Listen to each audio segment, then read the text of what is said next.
വിശുദ്ധ മർക്കോസ് എഴുതിയ സുവിശേഷത്തിൽ നിന്നുള്ള വായന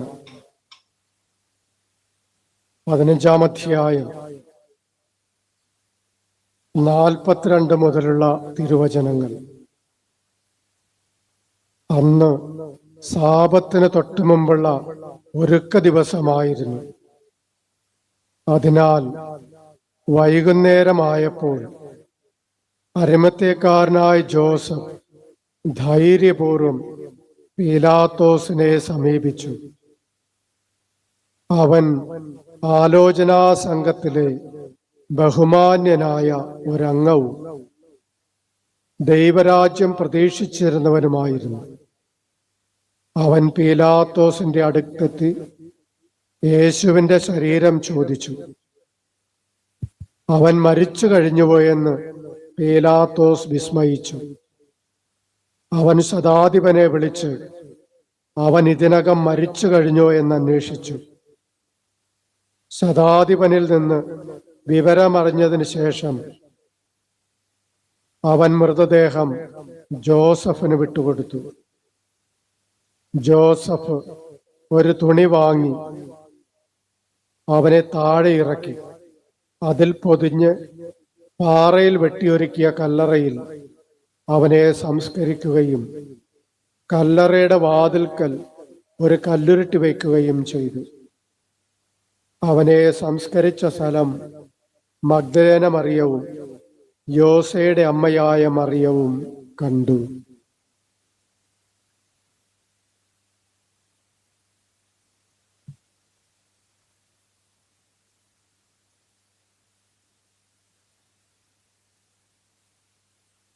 Praise the Lord. Praise the Lord. Hallelujah. Hallelujah.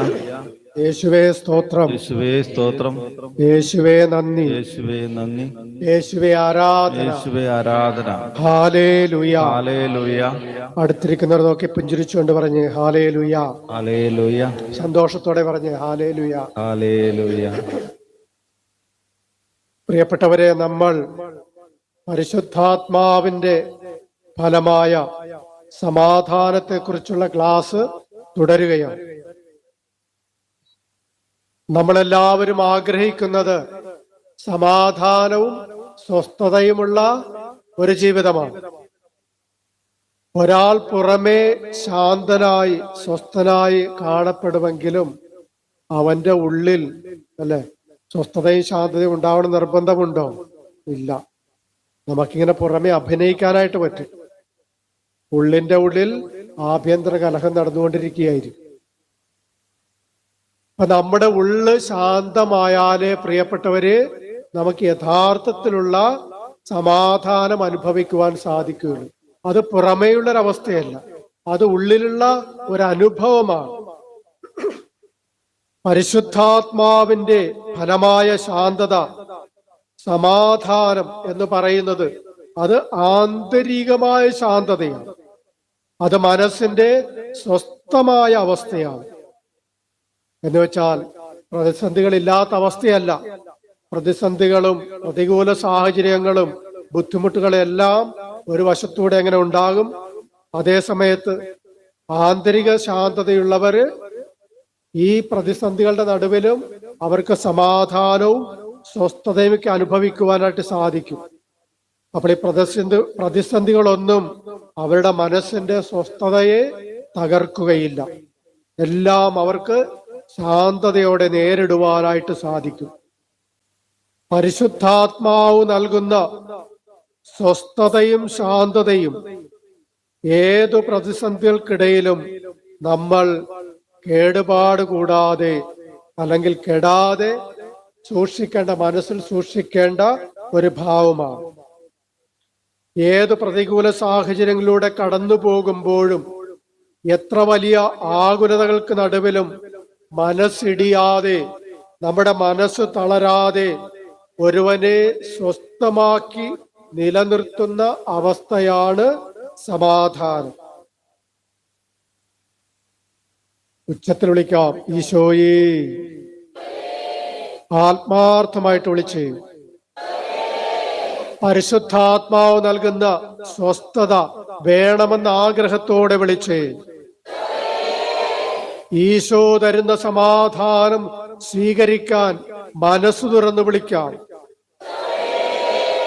ഞങ്ങളിൽ സമാധാനം നിലനിർത്തണമേ. സമാധാന രാജാവായവനെ, സമാധാനത്തിന്റെ പൂർണ്ണതയിലേക്ക് ഞങ്ങളെ നയിക്കണമേ. ഹല്ലേലൂയ, ഹല്ലേലൂയ, ഹല്ലേലൂയ. നമുക്ക് ഒരുമിച്ച് പ്രാർത്ഥിക്കാം. പരിശുദ്ധാത്മാവായ ദൈവമേ, ഞങ്ങളിൽ വന്നു നിറയണമേ. അങ്ങേ സമാധാനം ഞങ്ങളിൽ നിക്ഷേപിക്കണമേ. മനസ്സിന് സ്വസ്ഥത നൽകണമേ. സമാധാനത്തിൽ ഞങ്ങളെ നിത്യം നിലനിർത്തണമേ. സമാധാനത്തിന്റെ പൂർണ്ണതയിലേക്ക് ഞങ്ങളെ നയിക്കണമേ. ഹല്ലേലൂയ. പ്രിയപ്പെട്ടവരെ, പരിശുദ്ധ അമ്മ തന്റെ വ്യാകുലങ്ങളിലൂടെ കടന്നു പോകുമ്പോഴും എപ്രകാരമാണ് മനസമാധാനത്തോടും സ്വസ്ഥതയോടും കൂടി അവയെല്ലാം നേരിട്ടത് എന്നതിനെ കുറിച്ചാണ് നമ്മൾ പഠിച്ചുകൊണ്ടിരിക്കുന്നത്. മറിയം അനുഭവിച്ച എത്ര വ്യാകുലങ്ങളാണ്? 7 വ്യാകുലങ്ങൾ.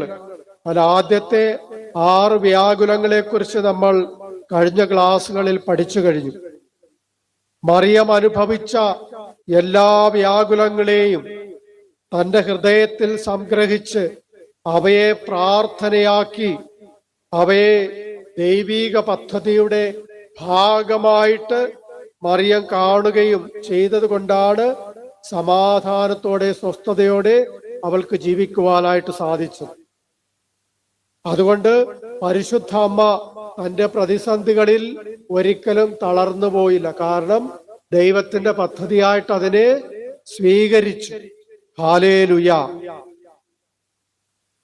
പ്രിയപ്പെട്ടവരെ, കഴിഞ്ഞ ക്ലാസ്സിൽ നമ്മൾ പഠിച്ച പരിശുദ്ധ അമ്മയുടെ 6ാമത്തെ വ്യാകുലം കുരിശിൽ നിന്നിറക്കിയ ഈശോയുടെ മൃതശരീരത്തെ തന്റെ മടിയിൽ കിടത്തിയപ്പോൾ ആ പരിശുദ്ധ അമ്മ അനുഭവിച്ച തീവ്ര ദുഃഖമായിരുന്നുവെങ്കിൽ പരിശുദ്ധ അമ്മയുടെ 7ാമത്തെ വ്യാകുലം അവളുടെ തിരുക്കുമാരനെ കുഴിമാടത്തിലേക്ക് എടുത്തു വെച്ച് ആ കല്ലറയ്ക്ക് മുമ്പിൽ കല്ലുരുട്ടി വെച്ചപ്പോൾ ആ പരിശുദ്ധ അമ്മ അനുഭവിച്ച മനോവേദനയാണ്. സാധാരണഗതിയിൽ എല്ലാം തീർന്നു, എല്ലാം അവസാനിച്ചു എന്ന് പ്രേരിപ്പിക്കുന്ന ഒരു സാഹചര്യമാണ്, അല്ലെ? കല്ലറയിൽ അടക്കുക പിന്നെ ഒന്നുമില്ലല്ലോ. പിന്നെ ആ ശരീരം കാണാൻ പറ്റുമോ? കാണാൻ പറ്റില്ല. കല്ലറയിൽ സംസ്കരിക്കപ്പെട്ടാൽ ആ മൃതശരീരത്തിന്റെ ദർശനം പോലും പിന്നീട് ഒരിക്കലും സാധ്യമല്ല. അതാർക്കും അന്യമാണ്. ഇനി ഒരിക്കൽ കൂടി ആ ശരീരത്തെ കാണണമെന്ന് വിചാരിച്ചാൽ അതൊരിക്കലും നടക്കില്ല.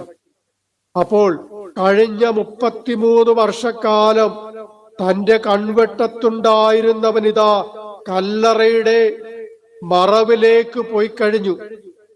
ഇനി പ്രതീക്ഷിക്കാൻ ഒന്നിനും വകയില്ല എന്ന് ആർക്കും തോന്നാവുന്ന ഈ സമയത്ത് പരിശുദ്ധ അമ്മയുടെ ഹൃദയം എന്തായിരുന്നു? സമാധാനപൂർണമായിരുന്നു, അല്ലെ? പ്രിയപ്പെട്ടവരെ, നമ്മളൊക്കെ സിമിത്തേരിയിൽ കല്ലറക്കുമ്പലൊക്കെ നിന്നിട്ടില്ലേ? ശവസംസ്കാര കർമ്മങ്ങളിലൊക്കെ പങ്കുകൊണ്ടിട്ടില്ലേ? അപ്പോൾ ഇങ്ങനെ കല്ലറയുടെ മുമ്പിൽ നിൽക്കുമ്പോൾ നമ്മുടെ വികാരം എന്തായിരിക്കും? സങ്കടമായിരിക്കും. നമ്മുടെ മനസ്സിലൂടെ കടന്നു പോകുന്ന ചിന്ത എന്തായിരിക്കും? എങ്ങനെയെങ്കിലും ഈ ചടങ്ങൊന്ന് കഴിഞ്ഞു വരും. വെയിലായിരിക്കുമല്ലോ സിമിത്തേരിയിലൊക്കെ. പിന്നെ പലരും എണ്ണിപ്പെറുക്കി കരയുന്നത് കാണാം. പ്രിയപ്പെട്ടവരെ, നമ്മൾ എപ്പോഴും ഓർക്കുന്നത് ഒരു ശവമഞ്ചത്തിന്റെ അടുത്തിരിക്കുമ്പോൾ, മരിച്ചൊരു വ്യക്തിയുടെ അടുത്തിരിക്കുമ്പോൾ നമ്മളെല്ലാം ഓർക്കുന്നത് ആ വ്യക്തി ചെയ്ത നന്മകളായിരിക്കും, ആ വ്യക്തി പറഞ്ഞ നല്ല വാക്കുകളായിരിക്കും, അയാളുടെ നല്ല പെരുമാറ്റത്തെ കുറിച്ചൊക്കെ ആയിരിക്കും നമ്മൾ ചിന്തിക്കുക, നമ്മൾ പറയുന്നത്. നമ്മുടെ മനസ്സിലേക്ക് കടന്നു വരുന്നത് അതായിരിക്കും. നമ്മുടെ മനസ്സ് മുഴുവൻ നിറഞ്ഞു നിൽക്കുന്നത് ആ വ്യക്തി ചെയ്ത നല്ല കാര്യങ്ങളും അദ്ദേഹം പറഞ്ഞിട്ടുള്ള നല്ല വാക്കുകളും ഒക്കെയാണ് നമ്മുടെ മനസ്സിൽ നിറഞ്ഞു നിൽക്കുന്നത്. അപ്പോൾ ഓരോ ക്രൈസ്തവ വിശ്വാസിയും മരിച്ചടക്ക് കഴിഞ്ഞ് സെമിത്തേരിയിലെ പ്രാർത്ഥന കഴിഞ്ഞ് മരിച്ചയാൾ പുനർജീവിക്കുമെന്ന പ്രത്യാശയോടെയാണ് സെമിത്തേരിയുടെ കവാടം കടന്ന് പുറത്തേക്ക് പോകുന്നത്. അങ്ങനെയല്ലേ? അങ്ങനെ ചെയ്യാറുണ്ടോ നിങ്ങൾ? വിശ്വാസ പ്രമാണത്തിൽ എന്താ നമ്മൾ ചൊല്ലുന്നത്? മരിച്ചവരുടെ വിയർപ്പ്, പിന്നെ വിശ്വാസ പ്രമാണം അറിയാൻ പാടില്ല, പെട്ടെന്ന് ചോദിക്കാൻ പാടില്ല. പ്രിയപ്പെട്ടവരെ, നമ്മളൊക്കെ മരിച്ചവരുടെ പുനരുദ്ധാനത്തിൽ, ഉയർപ്പിൽ വിശ്വസിക്കുന്നവരാ. അപ്പൊ നമ്മളൊരു മൃതസംസ്കാര കർമ്മത്തിൽ പങ്കെടുത്തിട്ട് ആ വ്യക്തിക്ക് വേണ്ടി പ്രാർത്ഥിച്ചിട്ട് നമ്മൾ പ്രത്യാശയോടാണ് തിരിച്ചു പോകുന്നത്. കാരണം ആ വ്യക്തി മരിച്ചവിടെ അടങ്ങുന്നതല്ല, അയാൾക്കൊരു പുതിയ ജീവിതമുണ്ട്, ഒരു പുനർജീവിതമുണ്ട് എന്നുള്ളൊരു പ്രത്യാശയോടുകൂടിയാണ് നമ്മൾ സെമിത്തേരി എന്ന് പുറത്തിറങ്ങിപ്പോകുന്നത്. അപ്പോൾ കല്ലറ അതെന്നും നമുക്ക് ഉയർപ്പിന്റെ പ്രത്യാശയാണ് നൽകുന്നത്, അല്ലാതെ നമ്മളെ പേടിപ്പെടുത്തുന്നതല്ല കല്ലറ. മരണവേർപാടിന്റെ വേദനയിലൂടെ കടന്നു പോകുന്നവർക്ക് ഉയർപ്പിന്റെ പ്രത്യാശ മനസ്സിന് സമാധാനം നൽകുന്നതാ, അല്ലെ? ഒരു വ്യക്തി ഉയർത്തെഴുന്നേൽക്കുമെന്ന് നമ്മൾ മനസ്സിൽ വിചാരിക്കണം. അങ്ങനെ പ്രത്യാശിക്കുമ്പോൾ അത് നമ്മുടെ മനസ്സിന് തരുന്നത് ദുഃഖമാണോ, സന്തോഷമാണോ? പിന്നെ എന്താണ്? നമുക്ക് സമാധാനമാണ് നൽകുന്നത്. അപ്പോൾ പ്രിയപ്പെട്ടവരെ, തന്റെ മകന്റെ കല്ലറയുടെ മുമ്പിൽ വിതുമ്പി നിൽക്കുമ്പോഴും പരിശുദ്ധ അമ്മയ്ക്ക് സമാധാനത്തിന്റെ റാണിയായി തീരാൻ കഴിഞ്ഞതിന്റെ കാരണം ഈ പരിശുദ്ധ അമ്മയ്ക്കുണ്ടായിരുന്ന പ്രത്യാശയാണ്. എന്ത് പ്രത്യാശയാണ്? അവൻ ഉയർത്തെഴുന്നേൽക്കുമെന്നുള്ള ഒരു പ്രത്യാശയാണ്. തന്റെ മകന്റെ കല്ലറയുടെ മുമ്പിൽ നിൽക്കുമ്പോൾ മറിയത്തിന്റെ മനസ്സിലൂടെ കടന്നു പോകുന്നതും യേശു ചെയ്ത നന്മകളും നല്ല കാര്യങ്ങളും ഒക്കെ ആയിരിക്കും. അങ്ങനെയെങ്കിൽ ആ പരിശുദ്ധ അമ്മ ഓർക്കുവാനായിട്ട് ഇഷ്ടപ്പെടുന്ന തന്റെ പുത്രൻ, ഓർക്കാൻ ഇഷ്ടപ്പെടുന്നത് തന്റെ പുത്രൻ മരിച്ചവരെ ഉയർപ്പിക്കുന്ന സംഭവങ്ങളായിരിക്കും, അല്ലെ? പരിശുദ്ധ അമ്മ ഓർക്കാൻ സാധ്യതയുള്ള നല്ല കാര്യങ്ങളിൽ ഒന്നതായി. അതിന്റെ ഏറ്റവും ഹൃദയസ്പർശിയായ സംഭവം നായിൻ പട്ടണത്തിലെ വിധവയുടെ ഏക മകനെ ഉയർപ്പിക്കുന്ന ഒരു സംഭവമാണ്. ആ വിധവയുടെ ഏക ആശ്രയമായ ആ മകനെ പുനർജീവിപ്പിച്ച് അവളോട് മനസ്സലിവ് കാണിക്കുന്ന ഒരു സംഭവം. ഈ വാർത്ത യൂദയ മുഴുവനിലും പരിസര പ്രദേശങ്ങളിലും പരന്നുവെന്നാണ് വചനം പറയുന്നത്. അങ്ങനെയാണെങ്കിൽ ആ വചനം മറിയത്തിന്റെ ചെവിയിലും എത്തിയിട്ടുണ്ടാകും, അല്ലെ? എന്തെങ്കിലും അസാധ്യമായിട്ടുള്ള കാര്യങ്ങൾ നടക്കുമ്പോൾ അത് ലോകം മുഴുവനും അറിയും, അത് നമ്മുടെ വീട്ടുകാരതറിയും, അല്ലെ? പരിശുദ്ധം അറിഞ്ഞിട്ടുണ്ടാകും. ഈ ഒരു അസാധ്യമായിട്ടുള്ള ഒരു സംഭവം അവിടെ നടന്നു കഴിയുമ്പോൾ തീർച്ചയായിട്ടും ആ യൂദാനിവാസികളോടൊപ്പം പരിശുദ്ധ അമ്മയും അതറിഞ്ഞിട്ടുണ്ടാകും. അപ്പോൾ തീർച്ചയായിട്ടും മറിയം ഈ സംഭവം അറിഞ്ഞിട്ടുണ്ടാകണം. വിധവയായ പരിശുദ്ധ അമ്മ ഇപ്പൊ ഒരു വിധവയാണല്ലേ? അപ്പോൾ വിധവയായ ഏതൊരു സ്ത്രീയും തങ്ങളുടെ പുത്രന്റെ ശവമഞ്ചത്തിന് സമീപം കരഞ്ഞുകൊണ്ട് നിൽക്കുമ്പോൾ ആഗ്രഹിക്കുന്നത് തന്റെ പുത്രൻ പുനർജീവിച്ചിരുന്നുവെങ്കിൽ എന്നാണ്. അങ്ങനെ സംഭവിച്ചാൽ എന്തു സന്തോഷമായിരിക്കും ആ അമ്മയ്ക്കുണ്ടാകുന്നത്, അല്ലെ? വിധവയുടെ മകനെ പുനർജീവിപ്പിച്ച് തിരിച്ചു നൽകുമ്പോൾ ആ അമ്മയ്ക്ക് എന്തുമാത്രം സന്തോഷമുണ്ടായിട്ടുണ്ടാകും. അതുപോലെ പ്രിയപ്പെട്ടവരെ, ജായറോസിന്റെ മരിച്ചുപോയ മകളെ ഉയർപ്പിക്കുന്നതും ലാസറിനെ 3 ദിവസത്തിന് ശേഷം കല്ലറയിൽ നിന്ന് പുനർജീവിപ്പിച്ച് പുറത്തു കൊണ്ടുവരുന്നതുമായ യേശു ചെയ്ത നല്ല കാര്യങ്ങളെല്ലാം മറിയത്തിന്റെ ഓർമ്മയിൽ തെളിഞ്ഞു നിൽപ്പുണ്ട്. മനുഷ്യർക്ക് അസാധ്യമായിട്ടുള്ള കാര്യങ്ങളാണ് ഇവയെല്ലാം. മരിച്ചവർക്ക് പുനർജീവൻ കൊടുക്കുക എന്ന് പറയുന്നത് അസാധ്യമായിട്ടുള്ള കാര്യങ്ങളാണ്. അപ്പോൾ ഈ അസാധ്യമായിട്ടുള്ള കാര്യങ്ങൾ ചെയ്ത തന്റെ പുത്രനെ കുറിച്ച്, ആ നല്ല കാര്യങ്ങളെ കുറിച്ചായിരിക്കും മറിയം ഓർക്കുന്നത്, മറിയം ഓർക്കുവാനായിട്ട് ആഗ്രഹിക്കുന്നത്. തന്റെ പുത്രന് മരണത്തിന്റെ മേൽ അധികാരമുണ്ടെന്നും തന്റെ പുത്രൻ അസാധ്യമായിട്ടൊന്നുമില്ല എന്നും മറിയം ഉറച്ചു വിശ്വസിക്കുന്നവളാണ്. Hallelujah, hallelujah. രണ്ടാമതായിട്ട് പ്രിയപ്പെട്ടവരെ, തന്റെ മകന്റെ കല്ലറയ്ക്ക് മുമ്പിൽ നിൽക്കുമ്പോൾ തന്റെ പുത്രൻ ചെയ്ത നല്ല കാര്യങ്ങൾ അവൾ ഓർത്തെടുത്തതുപോലെ അവൻ പറഞ്ഞ നല്ല കാര്യങ്ങളും മറിയം ഓർമ്മിച്ചിട്ടുണ്ടാകണം. മറിയത്തെക്കുറിച്ച് നമ്മൾ പറയുന്നത് എന്താ? ദൈവവചനം ഹൃദയത്തിൽ സംഗ്രഹിച്ചവളെന്ന, ദൈവവചനം ശ്രവിച്ചവൾ, അത് പാലിച്ചവൾ എന്നാണ്. അപ്പോൾ മറിയത്തിന്റെ ഉള്ളു മുഴുവൻ നിറഞ്ഞിരിക്കുന്നത് ദൈവവചനം കൊണ്ടാണ്. അങ്ങനെയാണെങ്കിൽ തീർച്ചയായിട്ടും കർത്താവ് പറഞ്ഞ ഓരോ വചനത്തെയും സംഗ്രഹിച്ചുകൊണ്ട് മറിയം തന്റെ ഹൃദയത്തിൽ അവയെല്ലാം സൂക്ഷിച്ചിട്ടുണ്ട്. തന്റെ മകന്റെ കല്ലറയ്ക്ക് മുമ്പിൽ നിൽക്കുമ്പോൾ മറിയം ഓർത്തെടുക്കുവാനായിട്ട് ആഗ്രഹിക്കുന്നത് അവൻ പറഞ്ഞ നല്ല കാര്യങ്ങളായിരിക്കും, അവൻ പറഞ്ഞ വചനങ്ങളായിരിക്കും അവൾ ഓർമ്മിക്കുവാനായിട്ട് ആഗ്രഹിക്കുന്നത്. യേശു ആവർത്തിച്ച് തന്റെ ശിഷ്യന്മാരെ അറിയിച്ച പീഡാനുഭവ പ്രവചനമായിരിക്കാനാണ് അമ്മ ഏറ്റവും കൂടുതൽ അറിയുവാനായിട്ട്, ഓർമ്മിക്കുവാനായിട്ട് ആഗ്രഹിക്കുന്നത്. കാരണം പുനരുത്ഥാനത്തെ കുറിച്ച് പ്രത്യാശ നൽകുന്ന വചനമാണത്. പുനരുത്ഥാനത്തെ വെളിപ്പെടുത്തുന്ന വചനമാണ്, ഒരു പ്രവചനമാണത്. അത് കർത്താവ് 3 പ്രാവശ്യം തന്റെ ശിഷ്യന്മാരെ അറിയിക്കുന്നുണ്ട്. എന്താണ് പീഡാനുഭവ പ്രവചനം?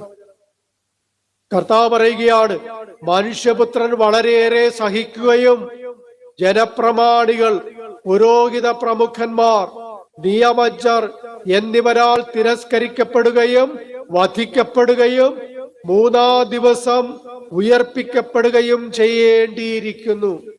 അതൊരു പീഡാനുഭവ പ്രവചനമാണ്.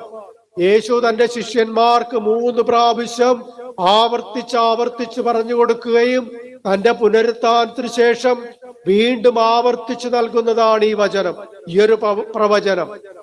അതായത് 3-ാം ദിവസം കർത്താവ് ഉയർത്തപ്പെടേണ്ടിയിരിക്കുന്നു, ഉയർത്തെഴുന്നേൽക്കുമെന്നുള്ള ഒരു പ്രവചനം. പ്രിയപ്പെട്ടവരെ, ആരൊക്കെ ഈ വചനം മറന്നാലും മറിയം വചനത്തെ ഹൃദയത്തിൽ സൂക്ഷിക്കുന്നത് കണ്ട് മറിയത്തിനൊരിക്കലും മറക്കാൻ പറ്റുന്നതല്ല ഈ ഒരു വചനം. അപ്പോൾ തന്റെ മകന്റെ കല്ലറയ്ക്ക് മുമ്പിൽ നിൽക്കുന്ന മറിയം ഓർമ്മിച്ചെടുക്കുന്നത് തന്റെ പുത്രൻ പുനരുത്ഥാനം ചെയ്യുമെന്നുള്ള ആ ഒരു പ്രവചനത്തെയാണ്. പ്രവചനത്തിൽ വിശ്വസിക്കുന്ന മറിയത്തെ സംബന്ധിച്ചിടത്തോളം അവന്റെ സഹനവും അവന്റെ മരണവും എല്ലാം നിറവേറിക്കഴിഞ്ഞു. ഇനി നിറവേറാൻ ബാക്കിയുള്ളത് എന്താണ്? പുനരുത്ഥാനം മാത്രമാണ്, അല്ലെ? പീഡാസനങ്ങളും തിരസ്കരണവും ഒക്കെ കഴിഞ്ഞു, കുരിശുമരണം കഴിഞ്ഞു. ഇനി പ്രവചനത്തിൽ ബാക്കിയുള്ളത് എന്താ? പുനരുത്ഥാനമാണ്. അപ്പോൾ യേശുവിന്റെ കല്ലറയ്ക്ക് മുമ്പിൽ നിൽക്കുമ്പോൾ മറിയത്തിന്റെ മനസ്സിലുള്ളത് എന്താണ്? ഇനി പൂർത്തിയാകേണ്ട ആ ഒരു പ്രവചനമാണ്. അതായത് തന്റെ പുത്രൻ പുനരുത്ഥാനം ചെയ്യും, ഉയർത്തെഴുന്നേൽക്കും എന്നാണ്. അപ്പോൾ ഈശോയുടെ കല്ലറയ്ക്ക് മുമ്പിൽ നിൽക്കുന്ന മറിയം സമാധാനവും സ്വസ്ഥതയും നഷ്ടപ്പെട്ട് പ്രത്യാശയില്ലാത്ത ഒരമ്മയായിട്ടല്ല അവിടെ നിൽക്കുന്നത്. മറിച്ച് തന്റെ പുത്രൻ ഉയർപ്പിക്കപ്പെടുമെന്ന പ്രത്യാശയോടെ, സമാധാനത്തോടെ, സ്വസ്ഥതയോടെ നിൽക്കുന്ന ഒരമ്മയെയാണ് കല്ലറയ്ക്ക് മുമ്പിൽ നമ്മൾ കാണുന്നത്. വചനത്തിൽ വിശ്വാസമർപ്പിക്കുന്ന മറിയത്തിനുറപ്പാണ് പ്രവചനങ്ങൾ പൂർത്തീകരിക്കപ്പെടുമെന്നും തന്റെ പുത്രൻ അരുളി ചെയ്തതുപോലെ ഉയർത്തെഴുന്നേൽക്കുമെന്നുള്ളത്. ജ്ഞാനത്തിന്റെ പുസ്തകം 3-ാം അധ്യായം 1-ാമത്തെ തിരുവചനത്തിൽ നമ്മൾ വായിക്കുന്നു, നീതിമാന്മാരുടെ ആത്മാവ് ദൈവകരങ്ങളിലാണ്, ഒരു ഉപദ്രവവും അവരെ സ്പർശിക്കുകയില്ല. പ്രിയപ്പെട്ടവരെ, തിരുവചനത്തിൽ ദൃഢമായ വിശ്വാസമർപ്പിക്കുന്ന മറിയത്തിന്റെ സമാധാനത്തിന് കാരണം ഈ ഉറപ്പാണ്. എന്താണ് ഉറപ്പ്? നീതിമാന്മാരുടെ ആത്മാവ് ദൈവകരങ്ങളിലാണെന്നുള്ള ഉറപ്പ്. അവരെ ഒരു ഉപദ്രവവും സ്പർശിക്കുകയില്ല എന്നുള്ള ഉറപ്പ്. മരണത്തിന്റെയും നരകത്തിന്റെയും താക്കോൽ കൈവശമുള്ള തന്റെ മകൻ ആദിയും അന്തവുമായ തന്റെ മകൻ ഈ കല്ലറയിൽ ചീഞ്ഞഴിയുകയില്ല എന്ന് മറിയത്തിനുറപ്പായിരുന്നു. കല്ലറയ്ക്ക് മുന്നിൽ വ്യാകുല സമുദ്രത്തിൽ മുങ്ങി നിൽക്കുന്ന, വചനം ധ്യാനിച്ചു നിൽക്കുന്ന മറിയത്തിനുറപ്പായിരുന്നു, ഉലയിൽ സ്വർണമെന്ന പോലെ ഈ കല്ലറയിൽ നിന്ന് വലിയ ശോഭയോടെ തന്റെ മകൻ ഉയർത്തെഴുന്നേറ്റ് പുറത്തേക്ക് വരുമെന്ന്. ജീവനും പുനരുത്ഥാനവും ഞാനാണെന്ന് പറഞ്ഞവൻ തീർച്ചയായും മരണത്തെ തോൽപ്പിച്ച് ഉയർത്തെഴുന്നേൽക്കുമെന്ന് പരിശുദ്ധാത്മാവ് അവളെ ബോധ്യപ്പെടുത്തിയിരുന്നു. ഓർക്കുക, ഒരുവനുള്ള വചനത്തെ സജീവവും ഊർജസ്വലവുമാക്കുന്നത് പരിശുദ്ധാത്മാവാണ്.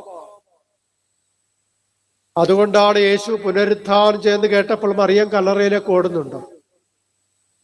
മറ്റെല്ലാവരും കല്ലറയിലേക്ക് ഓടുമ്പോൾ പരിശുദ്ധ അമ്മ ഒരിക്കലും ഓടുന്നില്ല. കാരണം അവൾ വിശ്വസിക്കുന്നു എന്ത്? തന്റെ പുത്രൻ പുനരുത്ഥാനം ചെയ്യുമെന്ന്. ആ ഒരു പ്രത്യാശയാണ് മറിയത്തിനുള്ളത്. അതുകൊണ്ട് തന്റെ പുത്രൻ പുനരുത്ഥാനം ചെയ്തു എന്ന് കേൾക്കുമ്പോൾ മറ്റുള്ളവരെ പോലെ മറിയം ഒരിക്കലും ആ കല്ലറയിലേക്ക് ഓടിപ്പോകുന്നില്ല.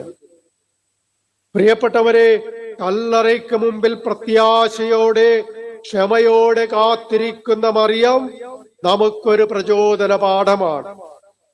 മരണത്തോടെ ജീവിതം അവസാനിക്കുന്നില്ലെന്നും മരണത്തിനപ്പുറം ഒരു നിത്യജീവനുണ്ടെന്ന് പ്രത്യാശിക്കുവാനായിട്ട് മറിയം നമുക്കൊരു മാതൃകയാണ്. ഈ പ്രത്യാശയുള്ളവർ മരണമെന്ന യാഥാർത്ഥ്യത്തെ ക്ഷമയോടെ സമാധാനത്തോടെ നേരിടുന്നവരായിരിക്കും. ഉച്ചത്തിൽ വിളിക്കാം, അമ്മേ. ആദരവോടെ വിളിക്കാം, അമ്മേ. കല്ലറയ്ക്ക് മുന്നിൽ പ്രത്യാശയോടെ നിന്നവളെ, അമ്മേ. വചനബോധ്യത്തിൽ ജീവിച്ചവളെ, അമ്മേ. പ്രവചനങ്ങൾ പൂർത്തിയാകുമെന്ന് വിശ്വസിച്ചവളെ, അമ്മേ. തന്റെ പുത്രന്റെ പുനരുത്ഥാന ക്ഷമയോടെ കാത്തിരുന്നവളെ, അമ്മേ.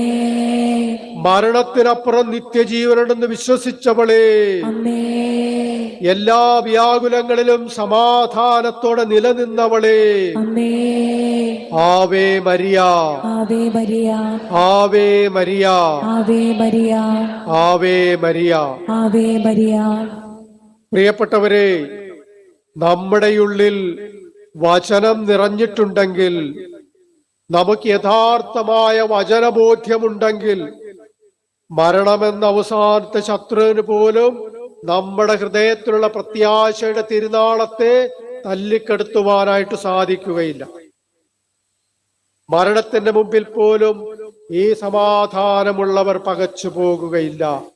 വചനബോധ്യമുള്ളവർക്ക് എപ്പോഴും സ്വസ്ഥമായിട്ട് തങ്ങളുടെ മനസ്സിനെ നിയന്ത്രിക്കാൻ സാധിക്കും. നമ്മുടെ ഏറ്റവും പ്രിയപ്പെട്ടവരുടെ അപ്രതീക്ഷിതമായ ആകസ്മികമായ മരണത്തിന്റെ മുമ്പിൽ പോലും ഒട്ടുമുലഞ്ഞു പോകാതെ നമുക്ക് പിടിച്ചു നിൽക്കുവാനായിട്ട് സാധിക്കും. പ്രിയപ്പെട്ടവരെ, അടുത്തിടെ കണ്ട ഒരു വീഡിയോ ഇങ്ങനെയായിരുന്നു. വാഹനാപകടത്തിൽ മരിച്ച 35 വയസ്സുള്ള തന്റെ മകന്റെ മൃതശരീരത്തിന് മുമ്പിൽ നിന്ന് അനുസ്മരണ പ്രഭാഷണം നടത്തുന്ന ഒരമ്മ. ആ അമ്മയുടെ പ്രഭാഷണം വികാരനിർഭരമാണ്. തന്റെ മകൻ അകാലത്തിൽ ദാരുണമായി മരണപ്പെട്ടതിന്റെ എല്ലാ വേദനകളും ആ അമ്മയുടെ ഹൃദയത്തിലുണ്ട്. എന്നിരുന്നാലും അവളുടെ വാക്കുകളിൽ മുഴുവൻ നിറഞ്ഞു നിൽക്കുന്നത് പ്രത്യാശയും സമാധാനവുമാണ്. നന്മ മാത്രം ചെയ്ത് ജീവിച്ച തന്റെ മകന് എന്തുകൊണ്ട് ഈ ദുസ്ഥിതി വന്നു എന്നല്ല ആ പ്രിയപ്പെട്ട അമ്മ ചോദിക്കുന്നത്. അതിനു പകരമായിട്ട് നീതിമാനായി ജീവിച്ച തന്റെ മകന്റെ ആത്മാവ് ദൈവകരങ്ങളിലാണെന്നുള്ള ഉറപ്പാണ് അവൾ അവിടെ പ്രഖ്യാപിക്കുന്നത്. പ്രിയപ്പെട്ടവരെ, പരിശുദ്ധാത്മാഭിഷേകം ഹൃദയത്തിൽ നിറഞ്ഞു നിൽക്കുന്നവർക്ക് മരണത്തിന്റെ വ്യാകുലം പോലും വിശ്വാസ പ്രഘോഷണത്തിന്റെ അവസരമാക്കി രൂപാന്തരപ്പെടുത്താൻ കഴിയുകയുള്ളൂ. പ്രിയപ്പെട്ടവരെ, ചോദിച്ചോട്ടെ, നിങ്ങളുടെ പ്രിയപ്പെട്ടവരുടെ കുഴിമാടത്തിന് മുമ്പിൽ നിങ്ങൾ നിൽക്കുമ്പോൾ മറിയത്തെ പോലെ ഉയർപ്പിന്റെ പ്രത്യാശയോടെ സമാധാനമുള്ളവരായി നിങ്ങൾക്ക് നിൽക്കുവാൻ സാധിക്കുമോ? യേശുവിൽ വിശ്വസിക്കുന്നവർ ഒരിക്കലും മരിക്കുകയില്ല എന്ന വചനം പരിശുദ്ധാത്മാവ് നിങ്ങളെ ഓർമ്മിപ്പിക്കുന്നത് നിങ്ങൾക്ക് ഓർമ്മിച്ചെടുക്കുവാനായിട്ട് സാധിക്കുമോ? പരിശുദ്ധാത്മാവിന്റെ സ്വരം നിങ്ങൾക്ക് കേൾക്കുവാൻ സാധിക്കുമോ? മരണത്തോടെ ജീവിതം അവസാനിക്കുന്നില്ലെന്നും മരണാനന്തര ജീവിതമുണ്ടെന്ന് മറിയം വിശ്വസിച്ചതുപോലെ നിനക്ക് നിന്റെ മരിച്ചവരുടെ ഉയർപ്പിൽ പ്രത്യാശയുണ്ടോ? വിശ്വാസ പ്രമാണമൊക്കെ ചൊല്ലുമെങ്കിലും അല്ലെ, യഥാർത്ഥ വിശ്വാസം നമുക്കുണ്ടോ? മരിച്ചവർ ഉയർക്കുമെന്ന് വിശ്വസിക്കുന്നുണ്ടോ? ഹല്ലേലൂയ. ഉച്ചത്തിൽ വിളിക്കാം ഈശോയേ. അധരം തുറന്ന് വിളിക്കാം ഈശോയേ. മരണത്തെ തോൽപ്പിച്ചുയർത്തെഴുന്നേറ്റവനെ ഈശോയേ. തന്നിൽ വിശ്വസിക്കുന്നവർ ഒരിക്കലും മരിക്കുകയില്ല എന്ന് അരുളി ചെയ്തവനെ ഈശോയേ. തന്നിൽ വിശ്വസിക്കുന്നവർ മരിച്ചാലും ജീവിക്കുമെന്ന് ഉറപ്പ് നൽകിയവനെ ഈശോയേ. ഞങ്ങളെ വചനം പഠിപ്പിക്കുന്നവനെ ഈശോയേ. മൂന്നാം ദിവസം ഉയർത്തെഴുന്നേൽക്കുമെന്ന് പ്രവചിച്ചവനെ ഈശോയേ. പരിശുദ്ധാത്മാവിന്റെ സമാധാനത്താൽ ഞങ്ങളെ നിറയ്ക്കുന്നവനെ ഈശോയേ. ഹല്ലേലൂയ, ഹല്ലേലൂയ, ഹല്ലേലൂയ, ഹല്ലേലൂയ. പ്രിയപ്പെട്ടവര്, പരിശുദ്ധാത്മാവ്, പരിശുദ്ധ അമ്മ തന്റെ 7 വ്യാകുലങ്ങളിലൂടെ കടന്നുപോയപ്പോഴും എപ്രകാരമാണ് മനസമാധാനത്തോടും സ്വസ്ഥതയോടും കൂടെ അവയെല്ലാം നേരിട്ടത് എന്നതിനെ കുറിച്ചാണ് നമ്മൾ പഠിച്ചു കഴിഞ്ഞത്. മറിയം ഒരിക്കലും തന്റെ ജീവിതത്തിലുണ്ടായ വ്യാകുലങ്ങളിൽ തളർന്നു പോയില്ല. തന്റെ വ്യാകുലങ്ങളിലൂടെ കടന്നു പോകുമ്പോഴും മറിയം ഒരിക്കലും പരാതി പറഞ്ഞില്ല. അവൾ അനുഭവിച്ച വ്യാകുലങ്ങളെയെല്ലാം തന്റെ ഹൃദയത്തിൽ സംഗ്രഹിച്ച് അവയെ പ്രാർത്ഥനയാക്കി ദൈവിക പദ്ധതിയുടെ ഭാഗമാക്കി സ്വീകരിക്കുകയും ചെയ്തത് കൊണ്ടാണ് അവൾക്ക് സമാധാനത്തോടെ നിൽക്കാനും എല്ലാ പ്രതിസന്ധികളെയും സമാധാനത്തോടെ സ്വീകരിക്കുവാനും സാധിച്ചത്. പരിശുദ്ധ അമ്മ തന്റെ വ്യാകുലങ്ങളുടെ നടുവിൽ എങ്ങനെ മനസ്സു പതറാതെ സമാധാനത്തിന്റെ രാജ്ഞിയായി നിലനിന്നു എന്നത് സഹനങ്ങളിലൂടെ കടന്നു പോകുന്ന നമുക്കും ഒരു പ്രചോദന പാഠമാണ്. Hallelujah, hallelujah. പ്രിയപ്പെട്ടവരെ, പരിശുദ്ധാത്മാവിന്റെ ഫലമായ സമാധാനത്തെക്കുറിച്ച് ധ്യാനിക്കാൻ വളരെ നല്ല ഒരു ഉദാഹരണമാണ് വിശുദ്ധ ഔസേപ്പിതാവിന്റെ ജീവിതം. മറിയം മാത്രമല്ല, മറിയത്തോടൊപ്പം ഉണ്ടായിരുന്ന ഔസേപ്പിതാവും സഹനങ്ങളിലൂടെ കടന്നുപോയ വ്യക്തിയാണ്. ഒത്തിരിയേറെ സംഘർഷങ്ങളുടെ നടുവിൽ നിൽക്കുന്ന ഒരു മനുഷ്യനായിട്ടാണ് തിരുവചനം വിശുദ്ധ ഔസേപ്പിതാവിനെ വിവരിക്കുന്നത്. താൻ വിവാഹം കഴിക്കാൻ പോകുന്ന ആ ഒരു യുവതി ഗർഭിണിയായിരിക്കുന്നുവെന്ന് കേട്ട ആ വാർത്ത കേൾക്കേണ്ടി വരുന്ന ഒരു യുവാവിന്റെ മാനസികാവസ്ഥ എന്തായിരിക്കുമെന്ന് പ്രിയപ്പെട്ടവരെ നമുക്കെല്ലാം ഊഹിക്കാവുന്നതിനും അപ്പുറമാണ്. ചങ്കു പറഞ്ഞു പോകുന്ന വേദനയിലൂടെ, മാനസിക പ്രതിസന്ധിയിലൂടെ യൗസേപ്പിതാവ് കടന്നു പോകുകയാണ്. ഇനി ഞാൻ എന്തു ചെയ്യണമെന്ന ഒരു വലിയ ചോദ്യത്തിന് മുമ്പിൽ പകച്ചു നിൽക്കുകയാണ് യൗസേപ്പിതാവ്, ആ സാധു മനുഷ്യൻ. താൻ സ്നേഹിക്കുന്ന തന്റെ ജീവിത പങ്കാളിയാകേണ്ട മറിയത്തെ ഉപേക്ഷിച്ചാൽ അവളെ കാത്തിരിക്കുന്നത് എന്താണ്? കല്ലെറിഞ്ഞ് കൊല്ലപ്പെടുക എന്ന ദുരന്തമായിരിക്കും. ഒരു വശത്ത് വൈകാരികമായ സംഘർഷങ്ങൾ, മറുവശത്ത് നൈയാമികമായ പ്രതിസന്ധികൾ. ഇവയ്ക്ക് രണ്ടിനുമിടയിൽ നിന്ന് യൗസേപ്പിതാവ് നട്ടം തിരിയുകയാണ്. മറിയത്തെ ഉപേക്ഷിക്കാൻ, മറിയത്തെ തള്ളിപ്പറയാൻ, അവളെ നിയമത്തിന് വിട്ടുകൊടുക്കാൻ, മരണത്തിന് വിട്ടുകൊടുക്കാൻ ആ പിതാവിന്റെ നന്മ നിറഞ്ഞ ഹൃദയം അനുവദിക്കുന്നില്ല. മറുവശത്ത് ദൈവകൽപ്പനകളെ ലംഘിക്കാൻ അയാളുടെ നീതിബോധം അയാളെ തടയുന്നു. പ്രിയപ്പെട്ടവരെ, ഇത്തരമൊരു ഉത്തരം കിട്ടാത്ത സമസ്യയ്ക്ക് മുൻപിൽ നിൽക്കുന്ന യൗസേപ്പ് പിതാവ് എന്താണ് ചെയ്തത്? നീതിമാനായ യൗസേപ്പ് പിതാവ് ദൈവസന്നിധിയിൽ ശാന്തനായി കിടന്നുറങ്ങുകയാണ്. തന്റെ പ്രതിസന്ധികളെയും തന്റെ തീരുമാനങ്ങളെയും തന്റെ വർത്തമാനകാലവും ഭാവി ജീവിതവുമെല്ലാം സർവശക്തനായവന്റെ കരങ്ങളിലേക്ക് സമർപ്പിച്ച് ഒരമ്മയുടെ മടിത്തട്ടിലുറങ്ങുന്ന കുഞ്ഞിനെ പോലെ യൗസേപ്പ് പിതാവ് ശാന്തനായി കിടന്നുറങ്ങുകയാണ്. അതാണ് പ്രിയപ്പെട്ടവരെ യൗസേപ്പ് പിതാവിന്റെ സമാധാനം എന്ന് പറയുന്നത്. എല്ലാ പ്രശ്നങ്ങളുടെ നടുവിൽ സർവാധിപനായ ദൈവത്തിന്റെ കരങ്ങളിലേക്ക് തന്റെ ജീവിതത്തിന്റെ നിയന്ത്രണം പൂർണമായും വിട്ടുകൊടുക്കുന്ന മനോഭാവമാണത്. പൂർണമായും ദൈവത്തിന് കീഴടങ്ങുന്ന മനോഭാവം.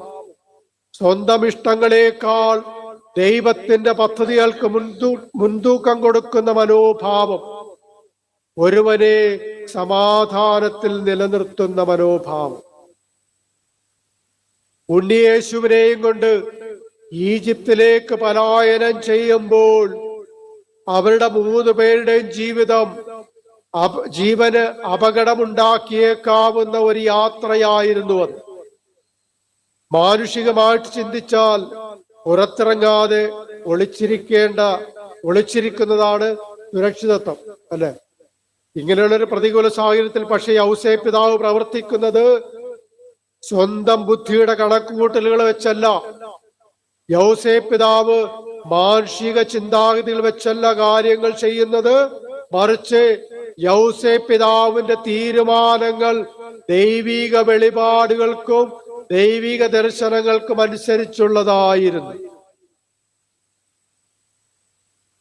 പരിശുദ്ധാത്മാവിന്റെ നിറവാണ് അവരെ സമാധാനത്തോടെ സ്വസ്ഥതയോടെ പ്രതിസന്ധികളെ നേരിടാൻ പ്രാപ്തരാക്കിയത്, അവരുടെ മുന്നോട്ടുള്ള യാത്രയ്ക്ക് കരുത്തു പകർന്നത്. പരിശുദ്ധാത്മാവിന്റെ സഹായമില്ലാതെ പ്രിയപ്പെട്ടവരെ ആർക്കും ദൈവിക പദ്ധതികൾ സമാധാനത്തോടെ പ്രതിസന്ധികൾക്കിടയിൽ പൂർത്തിയാക്കുവാനായിട്ട് സാധിക്കില്ല.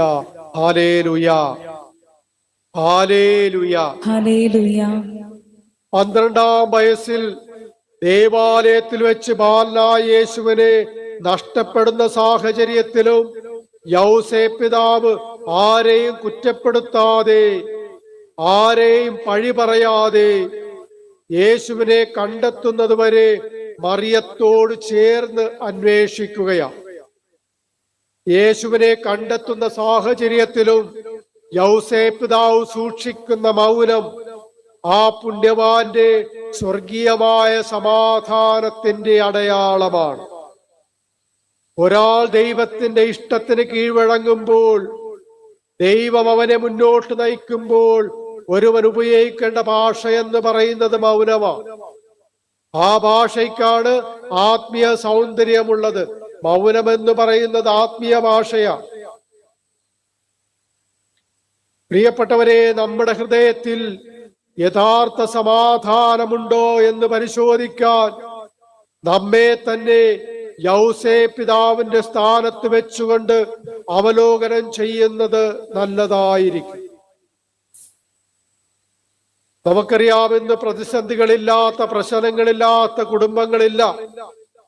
100 പ്രശ്നങ്ങളാണ് ഓരോ കുടുംബങ്ങളിലും ഇന്ന് അരങ്ങേറിക്കൊണ്ടിരിക്കുന്നത്. നിസ്സാരമായിട്ടുള്ള പ്രശ്നങ്ങൾക്ക് പോലും വിവാഹമോചനമാണ് പരിഹാരമായിട്ട് കാണുന്നത്. എങ്ങനെ പ്രശ്നങ്ങൾ പരിഹരിക്കാമെന്നതിനേക്കാൾ എങ്ങനെ ബന്ധം വേർപിരിയാമെന്നാണ് പലരും ചിന്തിക്കുന്നത്. പ്രിയപ്പെട്ടവരെ, കുടുംബ ജീവിതത്തിലുണ്ടാകുന്ന ഒരു പ്രതിസന്ധിയെ നമ്മൾ എങ്ങനെ അതിജീവിക്കും? ഒരു ദാമ്പത്യ അവിശ്വസ്തതയെ മുൻപിൽ നിൽക്കുമ്പോൾ എന്റെ ജീവിത പങ്കാളി എന്നെ വഞ്ചിച്ചിരിക്കുന്നു എന്ന സാഹചര്യത്തിൽ എങ്ങനെയായിരിക്കും പ്രിയപ്പെട്ടവരെ നമ്മൾ പ്രതികരിക്കുക? പ്രിയപ്പെട്ടവരെ, നമ്മൾ വിശുദ്ധ യൗസേപ്പ് പിതാവിനെ പോലെ പെരുമാറുമോ? നമ്മൾ ദൈവസ്വരത്തിന് കാതു കൊടുക്കുമോ, അതോ നമ്മൾ നാട്ടുകാർ പറയുന്നത് കേൾക്കുമോ? യൗസേപ്പ് പിതാവിനെ പോലെ പെരുമാറിയാൽ, യൗസേപ്പ് പിതാവിനെ പോലെ തീരുമാനമെടുത്താൽ, പ്രിയപ്പെട്ടവരെ, നമ്മുടെ കുടുംബം തിരുക്കുടുംബമായി മാറും. അങ്ങനെ തീരുമാനമെടുക്കണമെങ്കിൽ, ദൈവസ്വരത്തിന് കാതോർക്കണമെങ്കിൽ നമ്മുടെ ഉള്ളിൽ പരിശുദ്ധാത്മാവ് പ്രവർത്തിക്കണം. നമുക്ക് പരിശുദ്ധാത്മാവിന്റെ അഭിഷേകം ഉണ്ടാകണം. ഹല്ലേലൂയ, ഹല്ലേലൂയ, ഹല്ലേലൂയ. രണ്ടാമതായിട്ട് പ്രിയപ്പെട്ടവരെ, കുടുംബത്തിൽ വലിയൊരു പ്രതിസന്ധി ഉണ്ടാകുമ്പോൾ, കുടുംബത്തിലൊരു ഭീഷണി ഉണ്ടാകുമ്പോൾ, ഒരു സാമ്പത്തികമായ കടബാധ്യതയുണ്ടാകുമ്പോൾ, വലിയൊരു അപകടത്തെ അഭിമുഖീകരിക്കേണ്ടി വരുമ്പോൾ, പ്രിയപ്പെട്ടവരെ, നിങ്ങൾ എങ്ങനെയായിരിക്കും അതിനോട് പ്രതികരിക്കുക? വീടും സ്ഥലവും വിൽക്കേണ്ടി വരുന്ന ഒരവസ്ഥയെ കുറിച്ചൊന്ന് ചിന്തിക്കുക. സ്വന്തമായിട്ടുള്ളതെല്ലാം നഷ്ടപ്പെടുമെന്ന് കരുതുക. നാട് വിട്ട് ഓടേണ്ടി വരുമെന്ന ഒരു സാഹചര്യത്തെ കുറിച്ച് ചിന്തിക്കുക. അങ്ങനെയുള്ള ഒരു പ്രതികൂല സാഹചര്യത്തിൽ, ഒരു പ്രതിസന്ധിയിൽ, പ്രിയപ്പെട്ടവരെ, നിങ്ങൾ എങ്ങനെയായിരിക്കും പ്രതികരിക്കുക?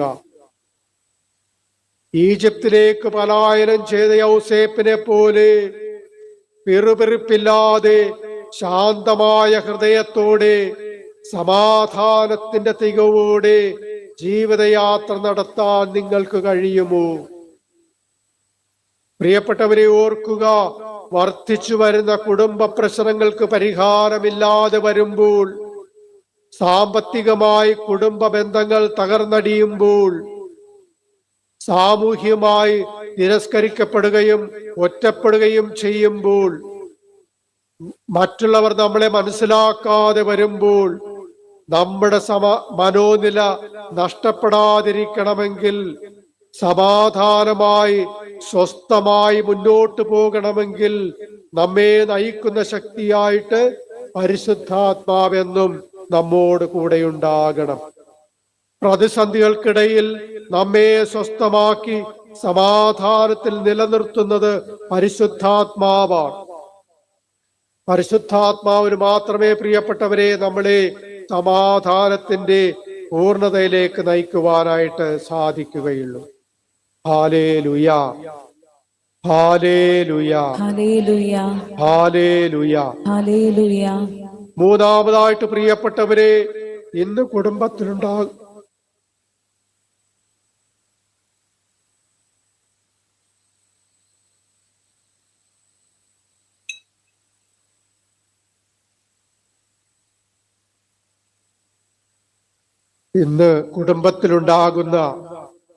ആഭ്യന്തര കലഹങ്ങൾക്കുള്ള കാരണം, പ്രിയപ്പെട്ടതെ, പരസ്പരം ഉള്ള കുറ്റപ്പെടുത്തലുകളാണ്, പരസ്പരമുള്ള പഴിചാരലുകളാണ്. കുറ്റമേറ്റെടുക്കുവാനായിട്ട് ആരും തയ്യാറാകുന്നില്ല, പരസ്പരം വിട്ടുവീഴ്ച ചെയ്യാനായിട്ട് തയ്യാറാകുന്നില്ല. അതുപോലെ പ്രശ്നം പരിഹരിക്കപ്പെടണമെന്നും ആരും ആഗ്രഹിക്കുന്നില്ല.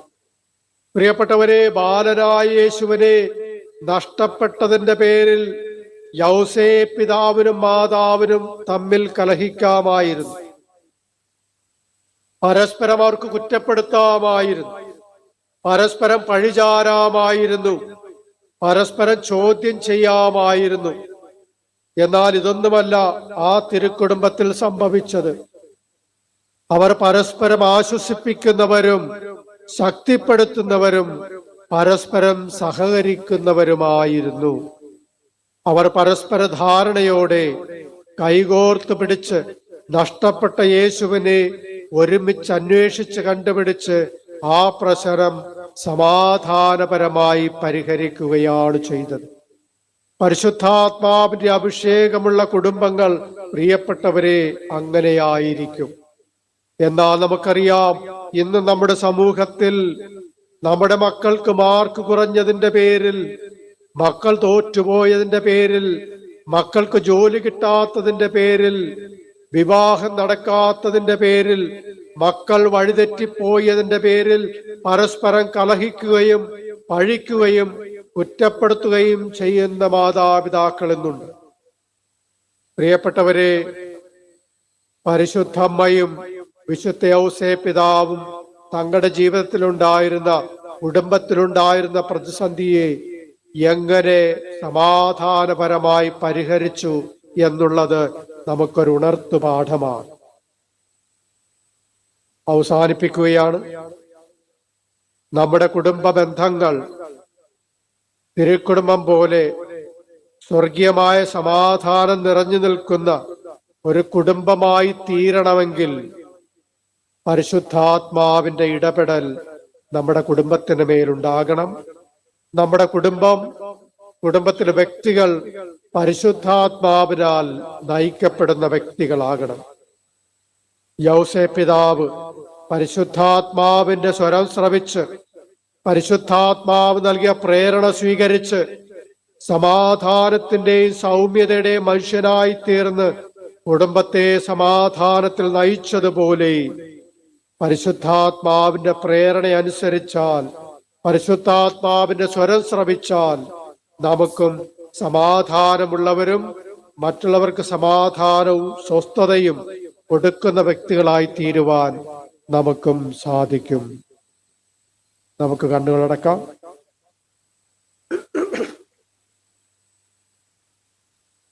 കല്ലറയ്ക്ക് മുമ്പിൽ വ്യാകുല സമുദ്രത്തിൽ മുഴുകി നിൽക്കുമ്പോഴും പ്രത്യാശയോടെ ക്ഷമയോടെ കാത്തിരിക്കുന്ന മറിയം നമുക്കൊരു പ്രചോദന പാഠമാണ്. മരണത്തോടെ ജീവിതം അവസാനിക്കുന്നില്ലെന്നും മരണത്തിനപ്പുറം ഒരു നിത്യജീവനുണ്ടെന്ന് വിശ്വസിച്ചുകൊണ്ട് കല്ലറയ്ക്ക് മുമ്പിൽ പ്രത്യാശയോടെ കാത്തിരിക്കുന്ന മറിയം പ്രിയപ്പെട്ടവരെ നമുക്ക് മാതൃകയാണ്.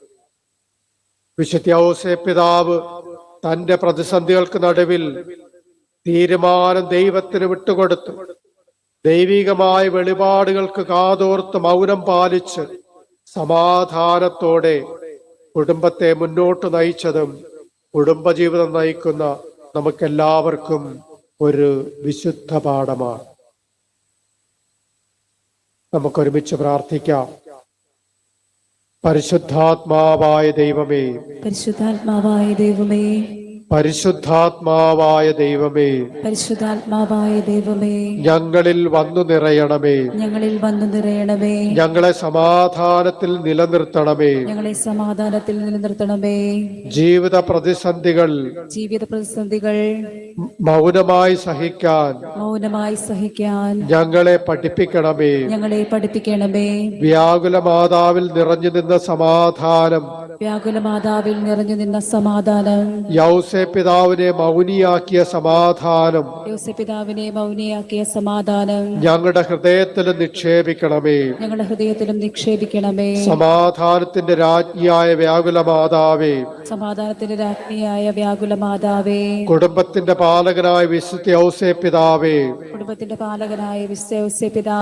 ഞങ്ങൾക്ക് വേണ്ടി പ്രാർത്ഥിക്കണമേ. ഹല്ലേലൂയ, ഹല്ലേലൂയ, ഹല്ലേലൂയ, ഹല്ലേലൂയ, ഹല്ലേലൂയ. പ്രിയപ്പെട്ടവരെ, നമുക്ക് എഴുന്നേറ്റ് നിൽക്കാം.